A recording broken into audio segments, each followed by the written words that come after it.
Welcome in to Calling the Schoetts, the premier Inside Carolina podcast brought to you by Blue Shark Vodka over in Wrightsville, local vodka company. Check them out, Blue Shark Vodka. Check them out on Instagram and online. We appreciate Blue Shark Vodka for sponsoring Calling the Schoetts. We got Jeff here. UNC defeats Virginia 31-28.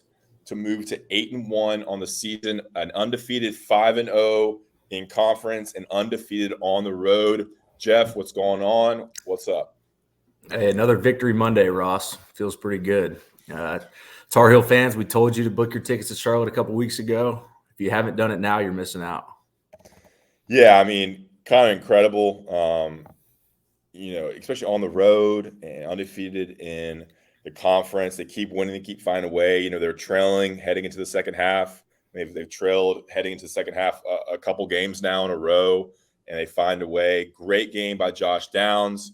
I wrote about it. 15 catches for 166 yards and a score. Pretty solid game by Drake May. I mean, statistically, not unbelievable, but still really, really good. And the defense obviously made some plays again. He had the big interception the first half, Storm Duck, some pass breakups, and Cedric Gray also had a huge game for UNC. Let's get right into it. Here's kind of what we're going to talk about. Jeff's going to go into the defense a bunch at the top, a couple things on defense that he wants to talk about. We'll then get into some offense, some Elijah Green talk. Elijah Green emerging as UNC's lead back. He got all the carries for UNC at running back in the majority of the snaps. And we'll get into some Josh Downs talk and close out with a little kind of, what would you call it, Jeff, kind of closing scenarios on offense? Yeah. Just talking about the last two drives, kind of the end of the game and, situational football and kind of some things that we can compare to from earlier games this year. And we'll just talk about it. There you go. All right, Calling the Schoetts. Let's jump right in. The floor is yours, Jeff, on the defense. A couple of things I know you want to talk about. Yeah, so I want to give UVA credit to start the game. They had a good game plan on offense. Brennan Armstrong, he's a really good quarterback. He gave us trouble in years past. Last year he torched the ACC. He's a competitive guy. He's a good runner. He can throw the ball. He can scramble. So give him credit. He's a good player. So Virginia, they kind of opened the game.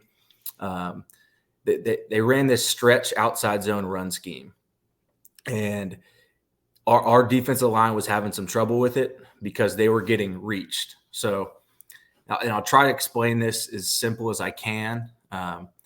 So in a traditional 4-down front, say we have the nose guard, lining up in the A gap. Okay. On an outside zone stretch play, what was happening was the center was overtaking our nose guard, or the guard was overtaking the 3 technique. So that causes issues for the linebackers because now the linebacker thinks the nose guard is going to be in his A gap, but now he gets reached by the center. So now there's 2 open gaps, and then it allows the offensive lineman to climb faster and kind of knock the linebackers out of the way. So it's just it was tough on our guys because we were getting 2 gapped essentially. Our D lineman was getting out of their gaps, so it was causing heartburn on the back end, the safeties and the linebackers that were fitting the gaps because there was 2 open gaps for them. So I think good, run defense always starts with your D line. And in this game, we didn't play well, run defensively from the D line. Yeah, Virginia took the ball off the kickoff and drove down and scored a touchdown for the first time this season off their first series. And they had some success running the ball throughout the game. Some stats here. Virginia rushed the ball 17. That's not right. Virginia rushed the ball 39 times for 186 yards and 4 touchdowns. 2 of those touchdowns coming from Brennan Armstrong on the ground. Of course, UNC was without Noah Taylor, Des Evans, and of course, Reva Hasek. Did you notice a difference in the level and talent of play across UNC's defensive line? Yeah, I would say yes. I think Dez is our best edge run defender.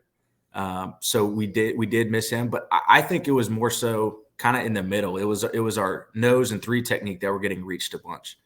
And it happened when we were both in 4-down fronts and 3-down fronts. And here's what I mean. So when we're in a 3-down front, our defensive tackle, whether it was Miles Murphy or Hester, they align in a 4-eye technique, which is the inside shade of the tackle. Okay, so they would run a run scheme, and the offensive tackle would scoop our 4-eye out of the B gap, so it would cause heartache on the linebackers because, Power Cedric would think, I have the A gap because I have a defensive lineman in the B gap. Well, now he's pushed to the C gap, so now there's 2 interior gaps for the linebackers to defend. So I think to clean it up going forward, we have to play. It's cliche as can be, but we have to play gap sound football, and our defensive lineman has to stay in their gaps. And if they're not going to stay in their gaps, they have to be so disruptive that they're in the backfield, causing the running back to stutter his feet and go east and west. Yeah, and Cedric Gray mentioned some second half adjustments. Did you notice a difference in how they handled the run game in the second half? Schematically, they didn't do anything different. I think the D linemen hit their targets, played better fundamentals with their hands and eyes and feet and stopped guessing. So Virginia got in the pistol, and when a running back gets in the pistol, you don't really have the tendency of which way they're going to run. So a defensive lineman can't – he's not guessing on which way the zone's going to go. So a pistol does – it is a good run scheme in the outside zone. Like Virginia, they don't have, the most physical offensive line, but they're, I guess, decently athletic, and they could run and move and cut us off. And that's kind of – they stuck to their plan, and it worked for them. Yeah, this would be a great time to have the whiteboard. This would be a great time to have a whiteboard or to show some film, because it's kind of hard to talk about. But the main thing that I saw was just our D-line was getting reached out of their gaps, and, that kind of has a trickle-down effect to the rest of the defense when that happens. Okay. And pass rush. It sounded like, it clearly UNC failed to put a lot of pressure on Brennan Armstrong. He was in there plenty of time, untouched, was able to do whatever he wanted back there for the majority of the game. What did you see from the pass rush from UNC's defense, and what can be fixed there? Yeah, so when we have a traditional 4-man pass rush and we're playing 7-man coverage, so normally it's a too high look, and we're playing what's called bracket coverage. We're just having a traditional 4-man rush. There's too many times where our edge guys are getting past the level of the quarterback and creating a B-gap escape way for the quarterback. So if I'm Kamen Rucker, or if I'm Chris Collins, or whoever the edge guy is running or rushing off the tackle, I'm obviously trying to make a speed move, to get to the quarterback. But once I get to the level of the quarterback, I can't keep rushing around, because then that creates a giant gap for the quarterback to step up and navigate through the pocket. So what we got to correct is, when I'm an edge rusher, once I get to the level of the quarterback, I got to settle down and not allow escape through that giant B gap for the quarterback to step through. And Brennan Armstrong, if you watched him, he's so much more dangerous when he gets outside the pocket, because he can run it and he's pretty accurate at throwing the ball. When we just press the pocket with our 4D linemen and just kind of created a bubble, like a circle around Brennan, then he was having a hard time throwing, and he would miss some easy throws. So I think, that's one of the things we got to correct going forward, is not letting it escape, hatch for the quarterback. It's easier said than done. You see it in all levels of football, from college to I watched it, in an NFL game last night. Patrick Mahomes, the Tennessee Titans let him escape, and he made plays with his legs. It's hard to do, but we have to keep working at it. Yeah, I also think there's just like a lack of talent in terms of getting to the passer. Really, you got to win your one-on-ones, and UNC hasn't had a premier pass rusher for a while, in my opinion, someone that you can count on. Tamon Fox was pretty good last season. He's in the NFL with the Giants. But it just seems like the pressure's not there, and I don't know if it's scheme. Should UNC start bringing more people? People are always tweeting me, why is UNC dropping 8, or I guess or dropping 7? They should bring 5. At what point do you bring an extra person more often? It's funny, because I think Bateman brought a lot of pressure, and I think he got negative feedback from bringing too much pressure sometimes and being too aggressive. So I just think whatever the call is called, we got to execute it better. There was times, there's one play, and I'll talk about it right now. It was the 3rd and 15. We had a 3-man pass rush. We dropped 8, and they converted it on Boykins. Right, that 3-man pass rush. Chris Collins had a great rush. he pushed the tackle back into Brendan Armstrong's lap. So it's not that we can't pass rush, but we're sometimes creating pressure with 3. I mean, and that play, for instance, we did. It was just Boykins didn't do his job. He was the flat defender and didn't sink far enough and didn't get vision back on the quarterback and got beat. But, when we do a 4-man pass rush, we have to have, lane integrity and try to narrow the escape hatches for the quarterback. Because we, like you said, we don't have that one just go-getter that can just, flat out rush the passer. We don't have that. Yeah, and if UNC did, it was Noah Taylor, and he's out for the season too. So it's even less of a less talent there in terms of pass rushers. Malachi Hamrick only logged 1 snap, by the way. So you had Chris Collins playing a lot. Did you see anything personnel wise? I mean, I can pull up the snap counts here. Did you see anything personnel wise that you liked or didn't like in terms of how UNC rolled out on the defensive line that stood out to you?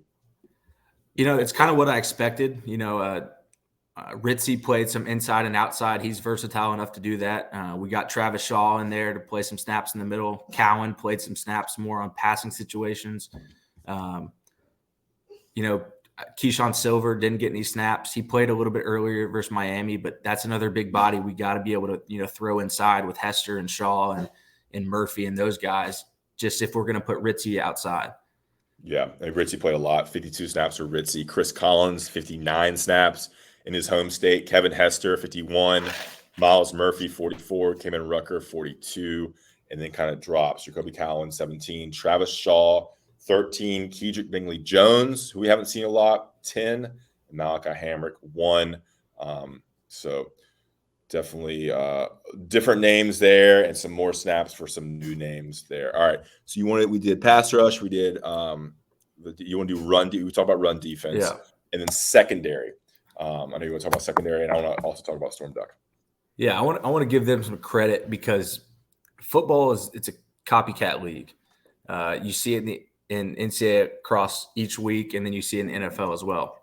So teams watch film and they try to exploit what you didn't do well the prior week. And what Pitt got us on was condensed sets, heavy play action, and they were running cross country like over routes. So it would be like a 2-man route essentially with max protection, and it puts a strain on our safeties and our corners. So our corner, like when they run these routes, last week our safeties were biting on the run, and whenever we were in a post defense, our post player would come and bite on the shallower route, and that would leave a deep post one-on-one. So that's why you saw Storm and Tony get beat on some deep vertical shots versus Pitt, because it was heavy play action. So the safeties are biting on the run, and then they're throwing the ball over their head. And Virginia literally ran the same concepts out of the same formation with the same run action, and we got them all defended. And so I want to give them credit, and I want to give our coaches credit for, going back in the film room and really harping on, okay, Virginia's going to run this because you guys got exposed on it last week. So give credit to the safeties for doing their 111th, and then also give Storm and Tony because they covered it a lot better. Yeah, it didn't seem like there were any big, back-breaking pass plays. Their longest was a 40-yard play and a 30, and that tied in. Go ahead. No, I was going to say that the one deep ball was, the last drive where they scored on Storm. It was just a 9 route outside release. They hit a good throw and catch. That happens. Yeah, and a tight end kind of had a huge day. Sackett Wood Jr., how about that name? He had 6 catches for 94 yards. He had a long of 33. But other than that, a 33, a 40, and everything else was, under 15 there. So not as many explosives in the passing game. Run game. Go ahead. I got a point on Sackett. So, first of all, we made Sackett look like Gronk. Not good. Walk on. But, yeah, what a name. I bet he's in a fraternity at Virginia. Yeah, Sackett Wood Jr. So his dad is Sackett Wood Sr. This kind of goes to another point I want to talk about. It's just one guy not doing their job on any given play. So the first catch Sackett had in the first drive, we were in a cover 1 concept where all the secondary has the skill receivers man-to-man, and our 2 linebackers are the rat players. So Sackett runs just a shallow under route that's 4 yards, and Cam Kelly has a man-to-man, but I think he thinks the linebacker is going to take him because he runs a shallow route, and then we just leave him wide open. So he gets a easy catch for 20 yards when he should be covered. He's not even the main option. He's like the fourth option on the play. Mm-hmm. The long wheel route he had, we throw Malachi Hamrick in the game. I think his only play of the game, and he's the flat defender on that play. And he kind of gets his vision on the quarterback, and Sackett turns it up and runs a wheel route on him. But it's just, both of his long receptions are plays where we bust. So it's not like he was out there, dicing us up and running routes and looking like Travis Kelce. It was our mistake. And that's kind of been the nature of our defense is when we do our job on each play, like we play really well for stretches of the game. But when we have these mental lapses and mental busts where one guy is messing up, the ball tends to find that one guy for our defense. Yeah. And that's I don't know how to fix it. The 1 of 11. Anything else on defense before we get here to the ad read and to break into offense? No, I think we covered it. You said the 4 big plays. Were there 4 big plays you want to talk about? Yeah, I kind of mentioned 2 of them. Okay. The first, one I want to talk about on the first drive was, so we call a cornerback blitz, and it's the one Tony kind of got juked out of his shoes. It's a perfect call for what they're running. They're running a quarterback zone read so that the edge player crashes and takes the dive, so the quarterback pulls it. Well, he pulls it into a blitzing cornerback. It should be a 3 or 4 yard TFL, but Tony doesn't take the right angle, and he gets juked out, and then it's a 12 to 15 yard gain. So. Yeah. I want to talk about Storm Duck. I did wrote a little article about him after the game, nothing big, but he said, and Max said as well, he's playing with so much more confidence now. He's healthy. He's finally able to plant his foot and rely on his instincts. And you saw that in the Pitt game with the last 2 plays. I think he blew up a screen with a big tackle. They had a pass breakup to seal the win against Pitt. And then against Virginia, he had the interception, which was off a tip ball from Cedric Gray, being in the right place, right time, making plays. And then he had a big pass breakup in the second half as well, where he just it was just a purely athletic, instinctual play where he got up there and played good defense and knocked the ball out. And that's huge. UNC's been waiting for him or Grimes to kind of step up and lock down a side of the field. You thought you were getting that with Grimes, a big time 5-star. And you thought you were getting that with Storm Duck, who emerged as a freshman, started 9 games as a freshman. Had a big year in 2019 and has been struggling with injuries. You coached him. You were in the room with him. What do you like about Storm? Have you seen anything from him? Can you tell us anything about what Storm brings as a player? The first thing is his physical makeup. You look at him and he looks like an NFL cornerback. He's over 6 feet. He's rocked up. He can run. He's got big calves. He looks like an NFL corner. And I'm so proud of him because he did have a huge mental hurdle when he broke his foot, and he re-broke it twice, and he was having issues for the last 2 years. Because going into the 2020 season during training camp in that first game versus Syracuse, we all thought he was going to be All-American, 5 interceptions, and leave after that year. Like, that's how good he was playing in the 2020 fall camp and the opening game. He breaks his foot versus Boston College. And then it literally took him almost 2 years to come back and get full strength. He kept having these roadblocks, and he would tweak it. And I think he re-broke it once or twice. And I had that injury. It's the Jones fracture. It's the outside. It's the 5th metatarsal on your foot. And it sounds like it's a simple injury, but it's really not, because there's no blood flow that gets down there. So it takes a long time to heal. But it's just, for a cornerback, your ability to stick your foot in the ground and change direction is so key. And that was bothering him for the longest. He just didn't feel comfortable with it. But I think now, like you see the last couple of games, confidence is a huge thing in sports. And now Storm has it, and he's starting to look like that guy that he was playing like 2 years ago. Yeah. He's quick. He's fast. I think he got offered a scholarship after he ran some crazy. He ran a 4.3 at a summer camp. Yeah. Yeah. Early on. 2018 camp. I think when Coach Fedora was still here. Yeah, because I think and then committed from small town South Carolina. Awesome name, and first on the scene here. Very modest, kind of soft-spoken guy.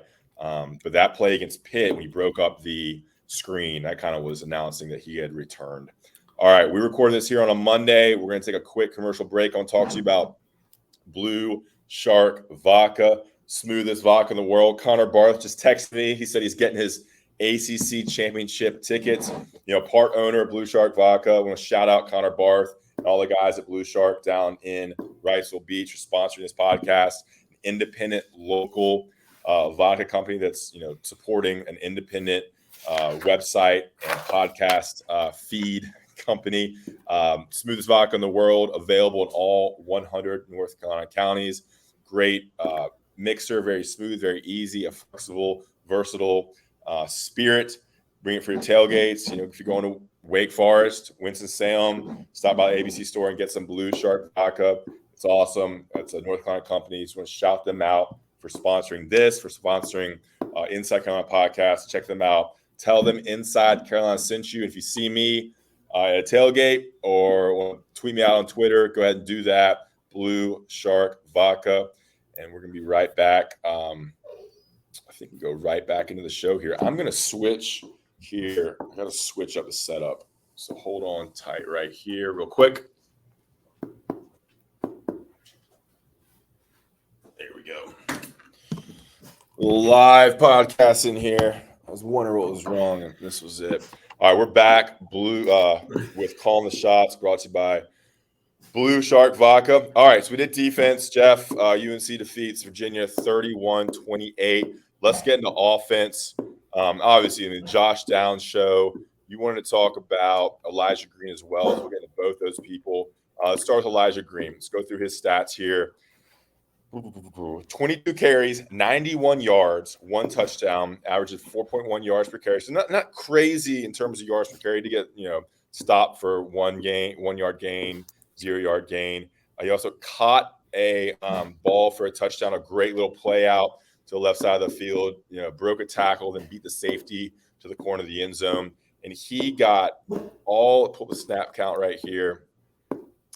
For running backs, Elijah Green got 66 snaps, and DJ Jones got 11, and Elijah Green was the only running back to carry the ball. So floor is yours, Jeff, on Elijah Green, who's emerged after being the 5th string guy. It was Caleb Hood, Amari Hampton, DJ Jones. Petaway was ahead of him.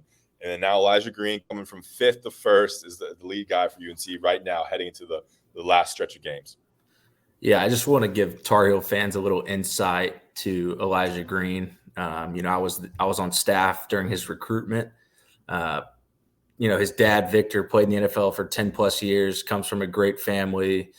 Elijah is the most well-spoken, well-mannered guy, the nicest guy you'll ever meet. He spent 2 full seasons on scout team, and scout team running back is the most unglorious position in college football.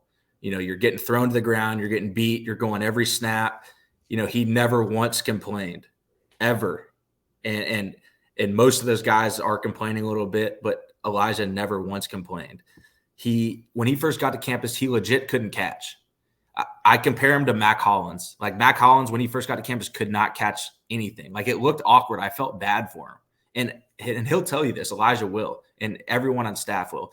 But every day after practice, whether it was with Jacoby or Drake or whoever or even one of the walk-on quarterbacks, he was throwing and catching every day after practice. I don't care if it was the 7th day of training camp or the middle of the season in 2022, 2020, his redshirt freshman year. Like he was throwing and catching every day after practice, and it's his hard work is paying off.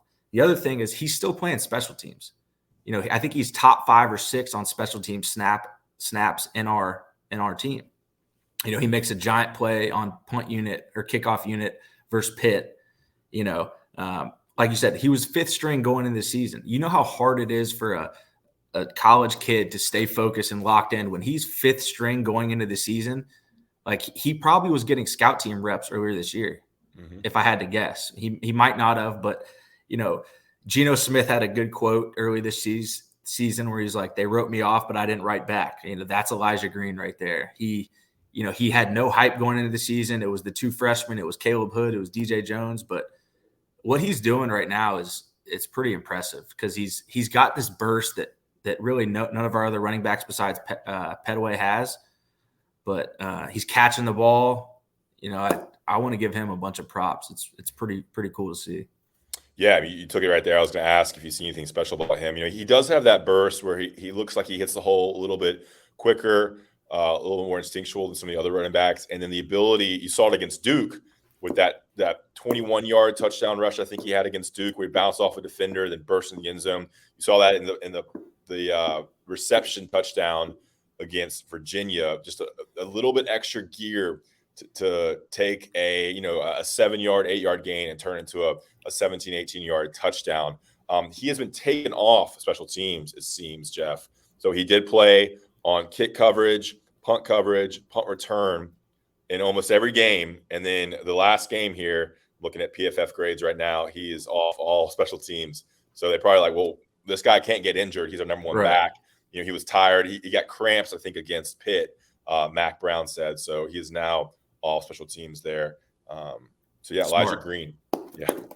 It is a crazy good story. Yeah, I mean, talking to him, he's a very impressive kid. He was a guest on our recruiting show, The Scoop, when he was a high school kid. So shout out to Elijah Green there. All right, Josh Downs. I mean, what else can you say about him? I was listening to the Day After podcast with Jason Staples, Tommy Ashley, and Buck Sanders, and Jason was comparing Josh Downs to Julian Edelman, to Hunter Renfrow, just that kind of unguardable slot receiver. But Josh Downs probably had one of his best games of his career against Virginia. 15 catches, one away from the single game reception record held by Ryan Switzer and Akeem Nicks. 15 catches, 166 yards, one touchdown, 16 targets, and then 11.1 yards per catch. Josh Downs, him and Drake May, you might have the best duo in college, and maybe one of the top receivers and definitely one of the top quarterbacks in all of college. Floor is yours on what Josh Downs is doing, not just against Virginia, but this whole season. Yeah, so I didn't get to watch Akeem Nicks when he was in college. I just, I knew of his NFL career, but I think Josh is probably the best receiver that we've ever had at Carolina. And we really have to appreciate him because what he's doing is he makes it look so easy. He's like Drake. Everything is so effortless. He's always open. The third down connection between Drake and Josh is so awesome. Every third down, Drake is looking for Josh, and they're always converting. I'd love to see some statistics on the numbers of third down conversions they've had this year. But so I went back and watched the film, and Drake missed Josh at least 4 or 5 times in the game. He looked his way and he was covered at one instance, but then Josh made a move and was open. Josh could have had 20 catches for 250 yards. If every game that Josh plays against Virginia, it seems like it's a career day for him. So I wish he could play Virginia every game, but he kind of does that to any defense regardless. Each game he plays, it's like he's breaking, some type of record. Yeah, I mean, during his recruitment, the whole thing was just how, he was an expert at route running. He was so polished coming into college as a route runner, training with his dad, who's a college coach. The quick twitch, the burst, the ability to get open. I mean, physically, what can you say about him is what he does as a technician, as a wide receiver? So I'll talk about something before that I just thought of. So kind of like I was talking about Elijah Green staying after practice and working, with, one of the backup quarterbacks or a student manager, Longo, whoever it was. Josh Downs was doing the exact same thing. His freshman year when Daz Newsome was, the starter and doing that, Josh Downs, Antoine Green, J.J. Jones, those guys would be in practice every day with Joe Sabatini, our receivers GA, working on the smallest details after practice. So Josh, with all his physical ability, he worked just as hard as maybe harder than anyone on the team. Like him and Sam, those are probably the 2 hardest workers on the team. And Ryan Switzer used to be that way. And these are some of the insights that the fans don't see. They just see a very gifted player, but they don't see how hard they work. And even after practice in the after hours, they're putting in so much time to perfect their craft. And Josh Downs, he's not only a superior athlete, he's not only, a great skilled receiver with great hands and competitive as hell and great route runner, but he understands coverages. And that's so underrated for a slot receiver, is especially at a slot, because things happen so quickly in there that he has to be able to read coverages on the fly, what the nickel back is doing, where the safety rotation is. He's got to, fin between linebackers across the middle. Like Josh Downs is, I said it, I think a couple weeks ago, like he won't get past the second round. He has size limitations, but his quickness, his route running, his ability to process will overcome all of that. Yeah, he's putting so much good things on tape this season and last season. With the air raid system, wide receivers have to make some decisions, on the run, right? During their route, they have to read. That's a big part of the offense, right? Yeah, absolutely. And Josh does it as well as anyone. Mm-hmm. Be interesting to see where he goes in the draft there. And then one other thing I want to talk about with him. I think that was it. All right. Okay, empty set. You want to mention empty set? I'm setting you up here for the conversation. One thing I'll mention, tight ends have kind of fallen out of UNC's pass catching recently. I mean, I don't know what's going on there. Bryson Nesbitt, I think it's just kind of banged up. He had a big knee brace on. He got injured against Pitt. So he's kind of been taken out of the offense. And I'm not sure if Morales caught one ball at least against. Morales had 2 catches. But I don't know if you saw anything there with tight ends. Yeah, I mean, the focal point of our offense has been, Josh. And then, prior week it was Antoine. They'll come back around. They're talented. I think they're a little banged up. They played so well earlier in the season. I think it was kind of unrealistic that we could expect them to continue that the whole year, but they're going to come up big at some point, later in the season. We're going to need them. Okay. Empty sets. So empty sets. So, I don't know statistics on how many times we've ran it this year, but watching the game, this kind of caught my eye. So an empty set is when there's no running back in the backfield. So he empties out and he's lined up as a receiver. So Drake is the only one in the backfield. So it's 5 wide. And what I love about this is, first, Drake is so cerebral. He reads coverages so well, and he knows where to go with the ball based on what the defense is giving him. So when we're in an empty set, it's so much clearer for Drake to see a defense because there's so much space. So the defense has to align on our guys. First, he can read the safeties. Is it single high? Is there a post safety in the middle of the field? Well, if it's a post safety, Drake knows the route concept, exactly where to go with the ball. If the running backs, lined up wide and a linebacker goes out to match them, then that means they're in some type of man defense. So Drake knows, okay, if they're in man, then we have a one-on-one shot, probably with Josh or Antoine or something like that. If it's a cornerback covering them, then they're in some type of zone defense. So Drake right there can, cross things off his list. So some of the stats I picked from it. So we ran empty 7 times and we had 74 yards on those 7 plays.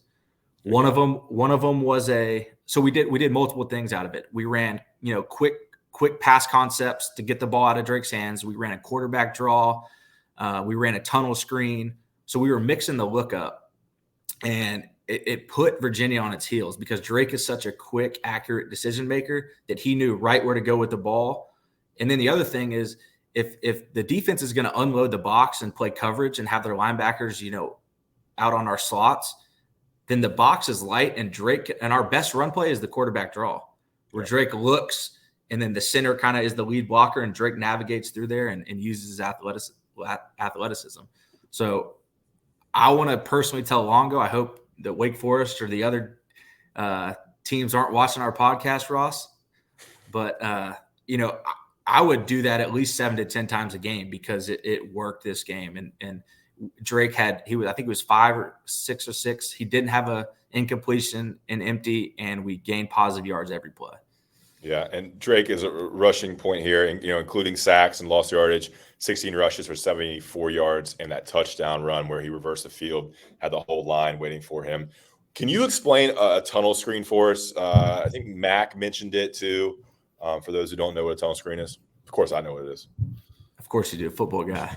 Yeah. So the first tunnel screen we ran, we're out of empty, and it was a third down. It was a big third down conversion, and Virginia showed pressure. So they had, the 4 down linemen and the 2 linebackers walked up on the line. So like I said, it's so easy for Drake to see when we're in empty what the coverage is.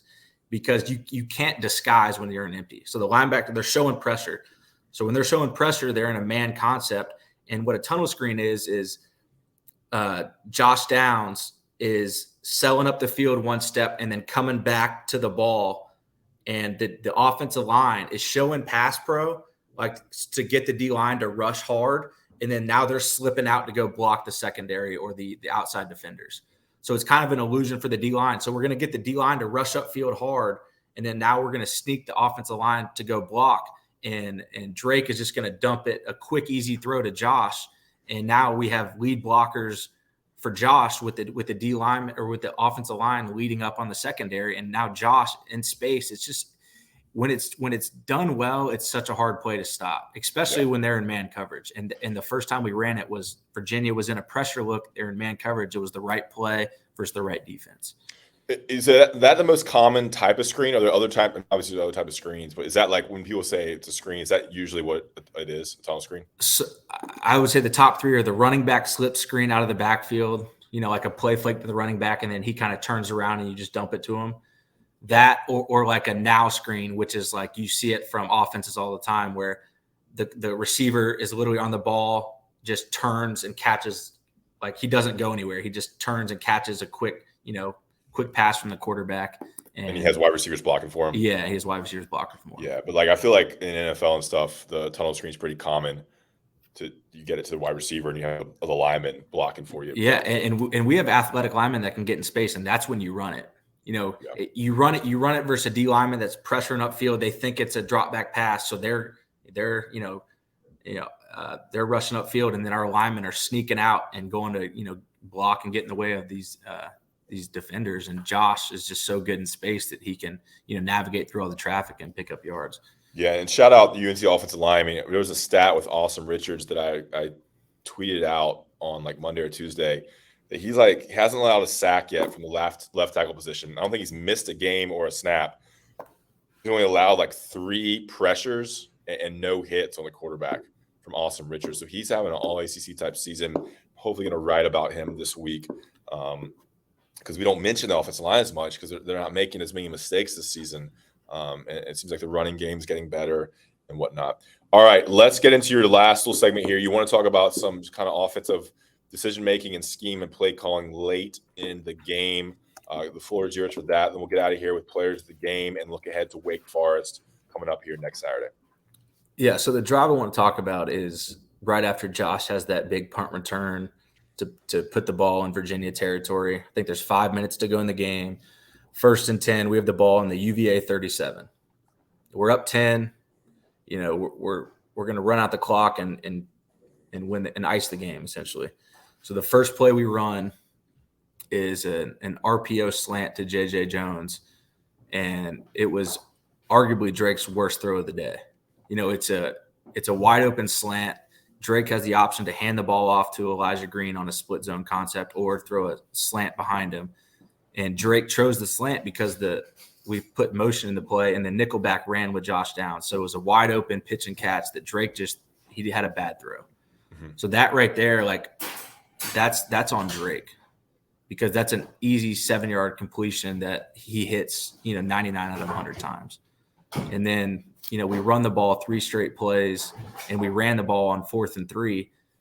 It was a split zone concept, and that's kind of the play that I'm a little bit critical about because, 4th and 3, I think we need to put the ball in our best player's hands, and that's Drake.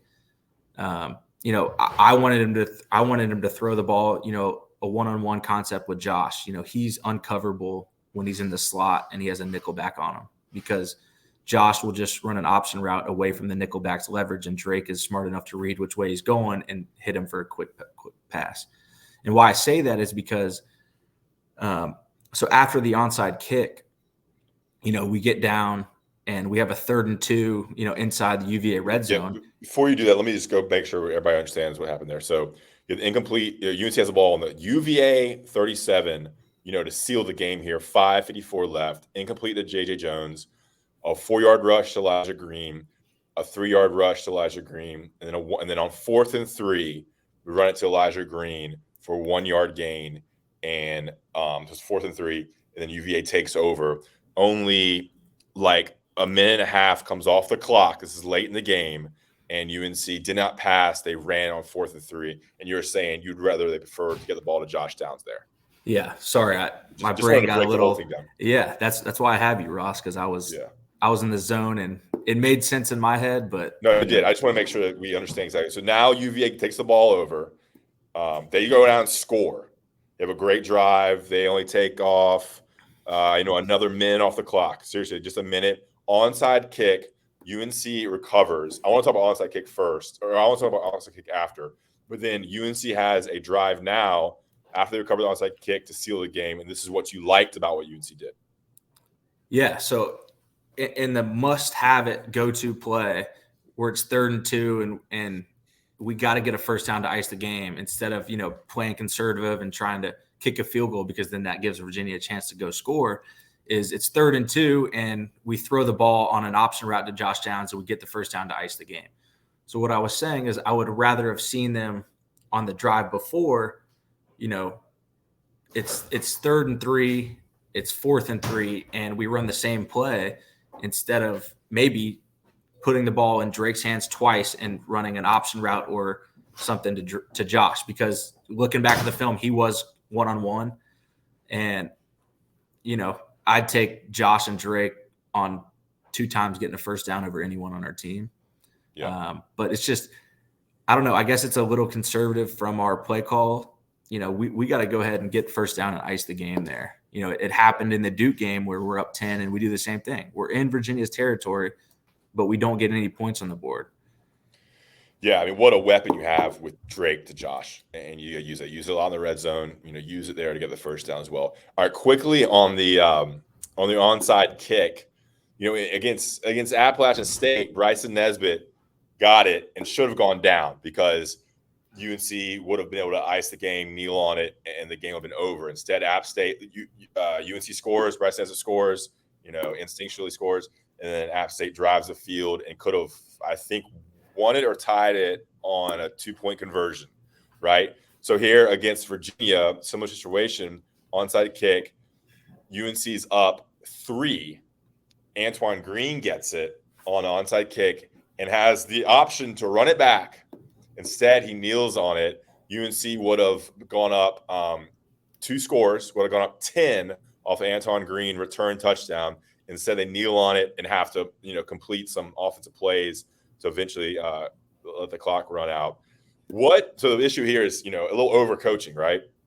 They've drilled it in the players, like kneel on it. So Antoine Green here gets it and kneels on it when he should have run it back. What is that special teams conversation like on the field there? Like, what do you think is going on there? Like, why can't they get the message through? Like, they should have said, hey, if you get the ball, score.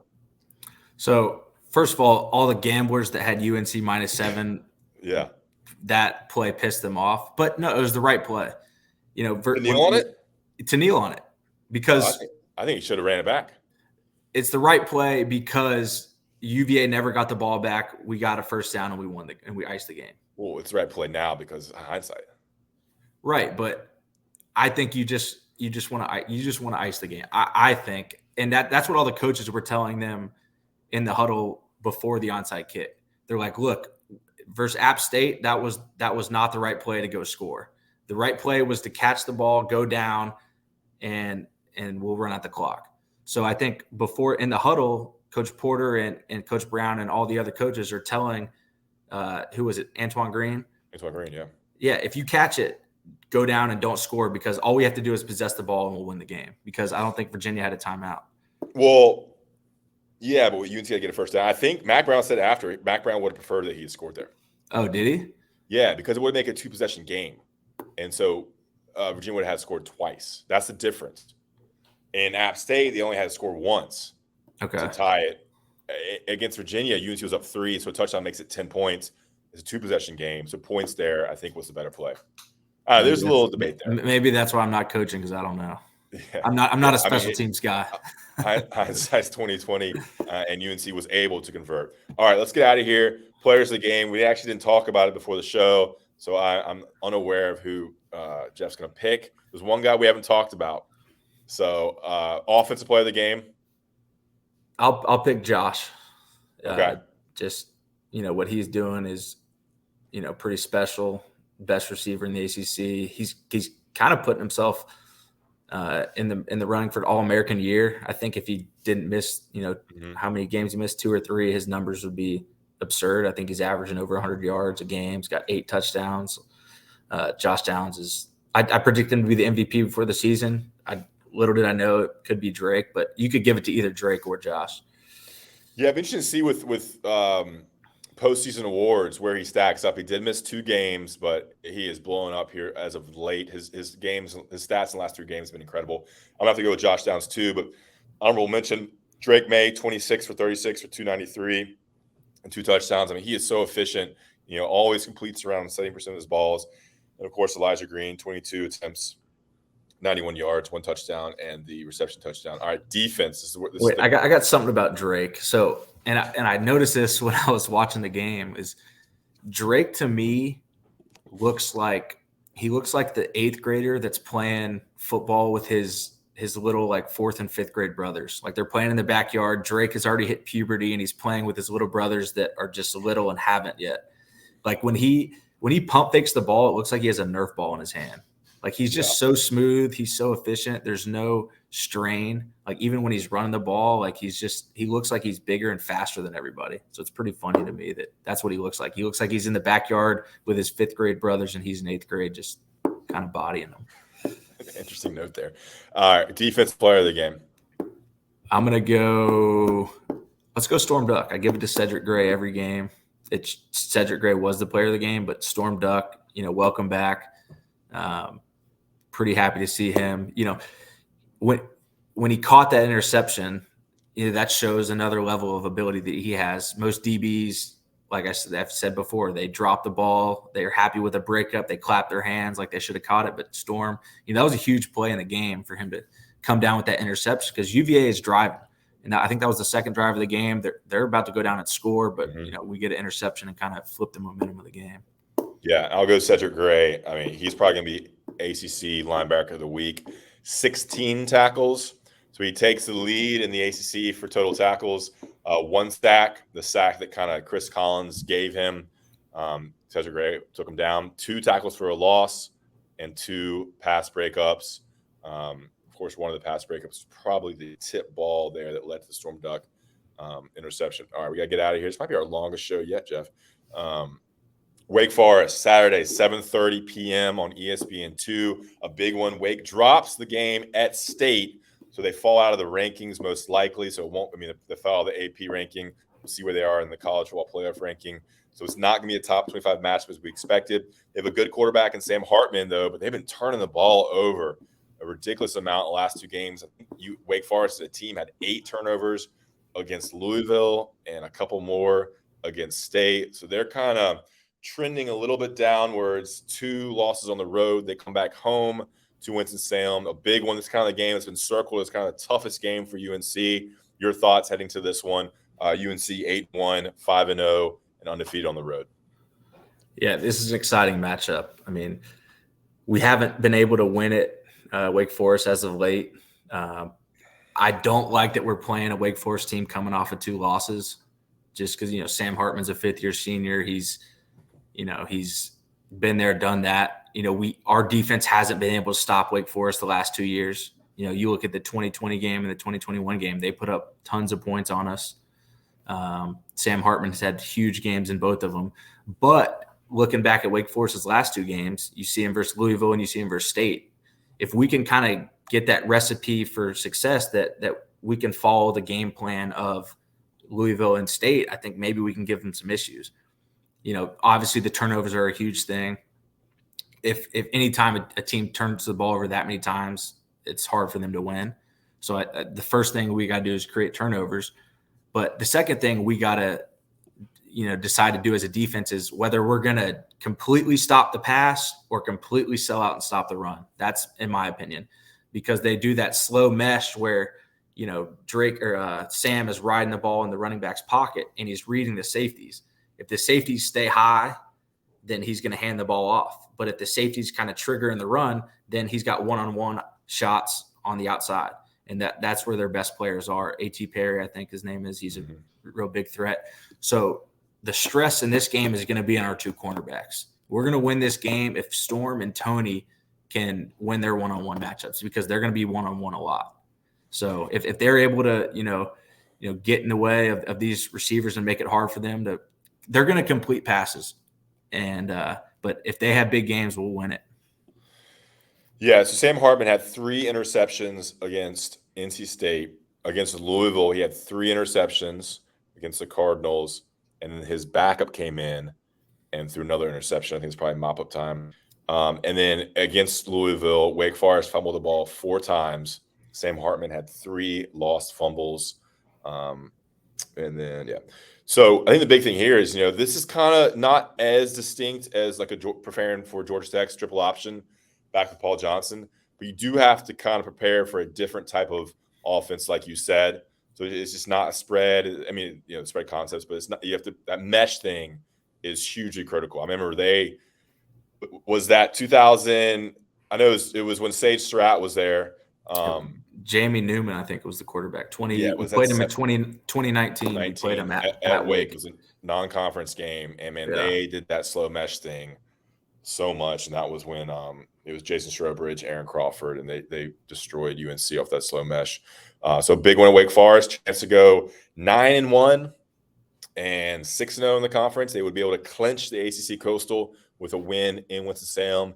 It's a big one, and we'll be delivering and calling the shots that Monday. Guys, we appreciate you all watching. Calling the Shots, brought to you by Blue Shark Vodka. Check them out. Appreciate you, Jeff. We will check you next time. Anything else you want to add? Yeah, I guess I got a little bit long-winded today, but I apologize. That was a long podcast. It was good stuff. All right, guys, we'll see you later. Later.